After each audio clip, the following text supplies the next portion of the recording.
call them our heroes. They walk into danger first and put their safety last in an effort to save others. But what happens when the first responders you're supposed to call for help show up but don't do their jobs? Only on 10 on your side's Aesia Toliver investigates if a man could still be alive had 2 Newport News firefighters acted.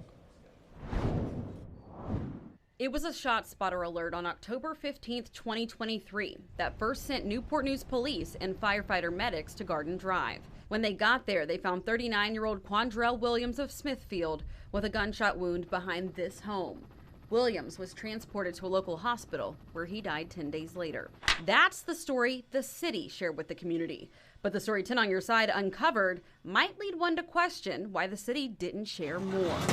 On March 4th, we received an anonymous email. It claimed a man who was shot wasn't transported for medical treatment immediately upon arrival of first responders. Rather, the message alleges the victim was left to sit there for nearly an hour with no medical care at all. We went to work to see if there was any way this could be true. Dozens of emails, phone calls, information requests, and door knocks later, we connected it to Williams' homicide case. All ultimately leading us to this interview with Police Chief Steve Drew and Interim Fire Chief Wesley Rogers, where for the first time, they're admitting some of the allegations made in that email did happen. When medics responded and they found Mr. Williams, they declared Mr. Williams deceased.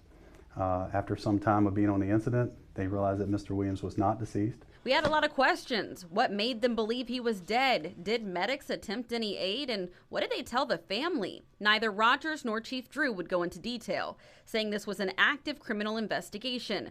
But they did say what occurred was in no way what should have. I just would like to say that the employees on that incident, the senior providers, did not live up to the standards of care that are accepted by the Newport News Fire Department and the City of Newport News. Sources close to the fire department say Williams laid on this porch alive for close to 40 minutes with a gunshot wound to his head before he was transported to Riverside Regional Medical Center. Court documents say he was pronounced brain dead on October 25th and taken off life support. We've got to make changes moving forward if that's what we got to do. But as an organization, we got to be better. The whole situation was captured on Newport News Police body camera.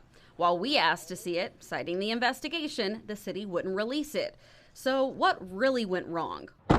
We went out to the neighborhood to try and see if anyone saw anything. We spoke to a neighbor who remembered hearing around 5 shots that morning, but they couldn't recall how long it took before Williams was transported. One Ring doorbell camera faces the scene, but the person inside the home didn't answer the door. If you had to have it done perfectly then, say, right? You look back on all the body camera footage and you say, you know what, my guys did everything they could. They did the right thing, followed protocol all the way through. What would that have looked like? Mr. Williams would have been transported immediately. Immediately? Yes. Rogers says the senior EMS captain was initially canceled because they thought the victim was dead, but went back to the scene later when it was discovered he was still alive. We do it to help people, to save people, and you know, when people don't live up to that or don't live up to those standards of conduct that we hold so dear as to what we do, absolutely, it breaks your heart. Do you believe in any capacity that race played a role? Absolutely not. As an organization, we're here to support and be here for our community, and there's absolutely no racism that was involved with that incident or any incident that involves this fire department. Rogers says the city manager was notified and an internal investigation began quickly. So what happened to the firefighters involved, and what does the family think about all of this? That part of the story at 6. Aesia Toliver, 10 on your side.